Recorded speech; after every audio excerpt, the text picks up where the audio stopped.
upbeat, quirky music starts. Hey there, cat mums and cat dads. Let me paint you a picture. It's 3 a.m. The house is silent, dead silent, too silent. Suddenly you hear a noise, a faint crinkling, a suspicious crunching. You creep out of bed, heart pounding, expecting the worst, and there in a single moonbeam sits your cat. They look up at you, eyes wide and innocent, with a piece of a plastic grocery bag dangling from their mouth. You stare at them. They stare back, and in that moment you have to ask yourself, is my cat broken? Is he trying to send a message to the mothership? Or is he just a furry little weirdo? Well, today we are decoding one of the strangest feline behaviours on the planet, and trust me, the answer is way more fascinating than you think. Before we dive in, do me a favour and drop your little troublemaker's name in the comments below. Let's see who's in the club. Alright, so first things first, let's remember what a cat is. Deep down, under all that fluff and the purrs that could power a small city, is a tiny, perfect predator. Their entire operating system is built on a simple loop: hunt, catch, kill, eat, sleep, repeat. Their instincts are razor sharp, but sometimes even the most perfect software can have a glitch, a little bug in the code. A cat's mouth isn't just for eating, it's their primary tool for exploring the world. It's like how a human toddler puts everything in their mouth, except this toddler has razor-sharp teeth and an attitude. So when their system glitches and the eat command gets mixed up with the explore command, well, that's when you find them trying to devour your phone charger. It's not malice, it's a misfire in their adorable, chaotic brain. So, what is this bizarre behaviour officially called? The fancy scientific term is Pica. P-I-C-A. It's a word vets and psychologists use to describe the craving and chewing of substances with no nutritional value. It sounds very clinical, but it's basically the technical term for my cat has a PhD in eating dumb stuff. And it's not just one thing. It can be a cat who is obsessed with wool, one who can't resist the allure of a good shoelace, or, yes, even the ones who treat the litter box like a snack bar. While it might seem funny or quirky at first, Pica can be a huge red flag that something else is going on under the surface. It's our job as their loyal human staff to play detective and figure out what our furry overlord is trying to tell us with their questionable culinary choices. It's a mystery we need to solve for their sake. Let's start with the most straightforward reason, a nutritional deficiency. Think about it. When you have a bizarre craving for something super specific, like salty chips or a giant pickle, it's often your body screaming for a nutrient it's lacking. Cats are no different. If their diet is missing key vitamins, minerals or fibre, their instincts can go haywire. Their brain says, "We need iron," and their eyes scan the room and land on a clump of litter. To their confused little predator brain, the texture and mineral content might seem like the perfect solution. It's a case of good intentions, terrible execution. This is especially common in cats on homemade or poor quality diets. Their body is desperately trying to fill a nutritional gap, and unfortunately, your wool sweater starts to look like a 5-star meal. So how do you address a potential nutritional gap? The first step is to look at the food you're providing. Are you feeding them a high-quality, well-balanced cat food that is appropriate for their age and lifestyle? Look for foods that are approved by veterinary nutrition associations. Don't just grab the bag with the cutest cat on the front. Read the ingredients.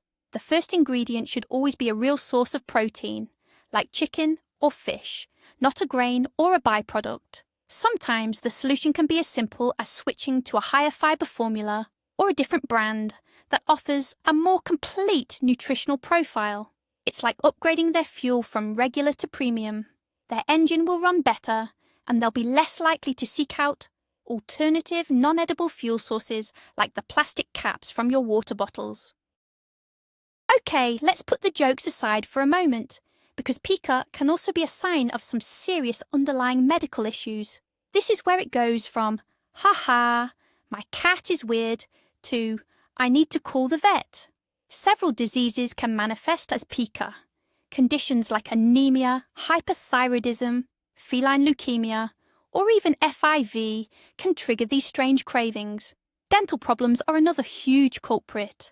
If a cat's gums are sore or their teeth hurt, the act of chewing on something soft, like fabric, can be soothing.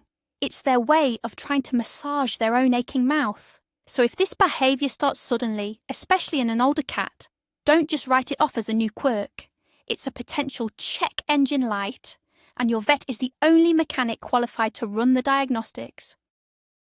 When you do go to the vet, and you should absolutely go, be prepared to be a super sleuth. Your vet will ask a ton of questions, so the more information you have, the better. What exactly is your cat eating? How often does it happen? When did it start? Have there been any other changes in their behaviour, like their appetite, their energy levels, or their litter box habits? The vet will likely want to run some blood work to check for things like anemia, thyroid function, and other internal issues. They'll also do a thorough physical exam, including checking their teeth and mouth. Think of yourself as Dr. Watson to your vet's Sherlock Holmes. Every clue you provide, no matter how small, helps solve the mystery of your cat's weird eating habits and ensures they get the proper care they need. Now let's move from the physical to the psychological. One of the biggest triggers for pica is something we can all relate to. Good old-fashioned boredom. Imagine your cat's life. They sleep for 16 hours, they eat, they watch a bird out the window, and then, what? If there's no stimulation, no challenge, no new toys to hunt, their brilliant little minds can get bored stiff. A bored cat is a destructive cat. They will create their own entertainment, and sometimes that entertainment is a fascinating scientific study on the tensile strength of your electrical cords. It's not that they're trying to be bad. They're just a furry little Einstein with nothing to do, so they start conducting experiments on the world around them with the only tool they have, their mouth. So how do you fight feline boredom? You need to enrich their environment. This is a fancy term for make your house a cat paradise. It doesn't have to be expensive. It means adding vertical space, like cat trees or shelves, so they can survey their kingdom from on high. It means engaging in active playtime with them every single day. Get a feather wand or a laser pointer and let them hunt. Even 15 minutes of focused play can burn off that excess energy. Puzzle feeders are another game changer. Instead of just dumping their food in a bowl, make them work for it. This engages their brain and satisfies their natural instinct to forage and hunt for their meal. A tired, mentally stimulated cat is a happy cat, and a happy cat is far less likely to find chewing on your blinds to be the most exciting part of their day. Closely related to boredom is anxiety and stress. Cats are creatures of habit. They hate change. A new baby, a new pet, a move to a new house, or even just rearranging the furniture can send their stress levels through the roof. And just like some humans bite their nails or eat a whole pint of ice cream when they're stressed, cats can turn to chewing on non-food items as a self-soothing mechanism. The repetitive action of chewing can be calming for them. It's a coping mechanism. So if you notice pica starting after a major life event, it's very likely a reaction to stress. They're not mad at you for bringing home a new puppy. They're just trying to deal with the fact that their perfectly predictable world has been turned upside down. To help a stressed-out cat, you need to create a sense of security. Make sure they have a safe space, a quiet room, a covered bed, or a high perch, where they can retreat and feel completely untouchable. Pheromone diffusers, like Feliway, can also work wonders.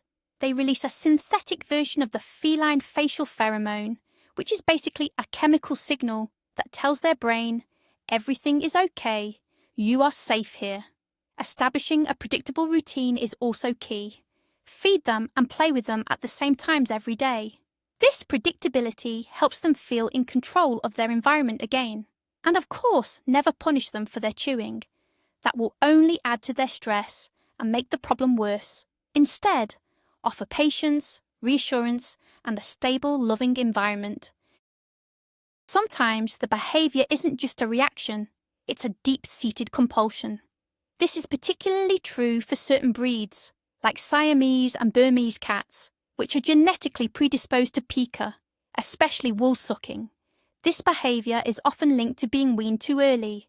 The kitten is taken from its mother before it's ready, and the instinct to nurse gets misdirected onto soft objects like blankets, sweaters, or even your arm.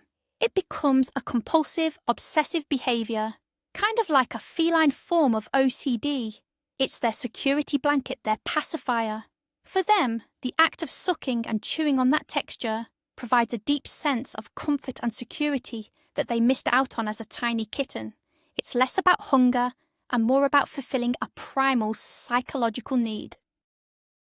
Dealing with compulsive behaviour is tricky because it's so ingrained. The key is redirection.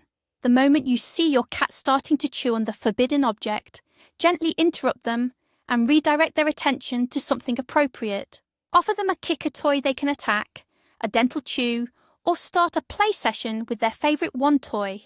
The goal is to replace the negative, compulsive habit with a positive, acceptable one. You can also try making the forbidden items less appealing. There are bitter-tasting sprays available at pet stores that you can apply to fabrics or cords. They're harmless to the cat, but the taste is disgusting, which can create a negative association with chewing on that item. It takes patience and consistency, but you can help them break the cycle. Okay, let's recap the action plan. We've identified the why, so now let's focus on the what to do.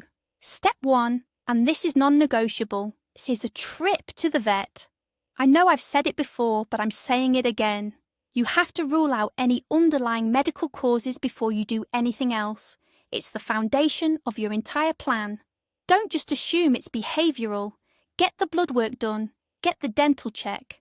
This single step can save you a lot of heartache and save your cat a lot of pain down the road. Once you get the all clear from the vet, then, and only then, can you confidently move on to tackling the behavioural and environmental factors. Think of it as your duty as their primary caregiver and can opener. Step 2 is to become the master of your domain. You need to cat-proof your home like you're preparing for a visit from a tiny furry hurricane. This means managing the environment and removing temptation. If your cat chews on electrical cords, get core protectors or tape them down. If they're obsessed with plastic bags, never leave them out. Get a trash can with a secure lid. If they like to eat your shoelaces, put your shoes away in a closet. It sounds like a lot of work, but it's about removing the objects of their affection or obsession. You can't expect them to resist a dangling cord if it's just sitting there, taunting them. It's like leaving a giant chocolate cake on the counter and telling a human on a diet, don't touch it. It's just not fair. Step 3, as we discussed, is to crank up the fun factor, increase their daily playtime and environmental enrichment. It's all about giving their brain a better, more interesting job to do than structural analysis of the sofa cushion. Remember that puzzle feeders are your best friend. They force your cat to think and problem solve to get their food, which is incredibly satisfying for their little predator brains. Rotate their toys so they don't get bored. What was old and boring last week can be new and exciting today. Even something as simple as putting a bird feeder outside a window can provide hours of what we affectionately call cat TV. A mentally engaged cat is a happy cat, and a happy cat doesn't need to eat your houseplants for fun. Let's talk specifics. What are some of the most common and most dangerous things cats with pica tend to eat? At the top of the list is plants. So many common houseplants are incredibly toxic to cats. Lilies, for example, are one of the worst offenders. Every single part of the lily plant, the pollen, the leaves, the water in the vase, is lethally toxic and can cause acute kidney failure with just a small nibble. Other dangerous plants include tulips, daffodils, and oleander. Before you bring any new plant into your home, you absolutely must do a quick search online to confirm it's cat safe. Your cat's life could literally depend on that 2-second Google search. When in doubt, just don't bring it in. It's not worth the risk. Another huge danger zone is linear objects. This includes things like string, yarn, ribbon, dental floss, and hair ties. To a cat, these look like the most amazing toys in the world. They wiggle, they're fun to chase, they're perfect. The problem is, if they swallow them, these strings don't just pass through. They can get anchored somewhere in the digestive tract, like at the base of the tongue or in the stomach, while the rest of the string tries to move through the intestines. The intestines then bunch up on the string like fabric on a thread, which can saw through the intestinal wall.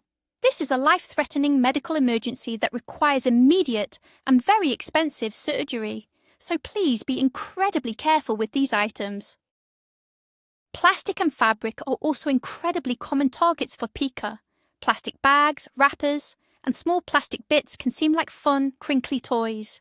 Fabrics like wool and fleece are popular because of their soft, comforting texture. While these might seem less dangerous than string, they can still cause a major problem: intestinal blockages. If your cat swallows a piece of plastic or a chunk of a blanket, it can get lodged in their intestines, creating a blockage that prevents food and water from passing through. Symptoms of a blockage include vomiting, loss of appetite, lethargy, and pain in the abdomen. Just like with linear objects, this is a veterinary emergency. The object won't dissolve on its own. It has to be surgically removed. It's a scary, painful, and costly ordeal that is entirely preventable. And finally, let's talk about the litter box buffet. Why on earth would a cat eat cat litter? As we mentioned, it can be a sign of a mineral deficiency, especially anemia. They are instinctually drawn to the clay or minerals in the litter, but this is one of the most dangerous forms of pica, especially if you use clumping litter. Clumping litter is designed to do one thing: form a hard, solid mass when it comes into contact with moisture.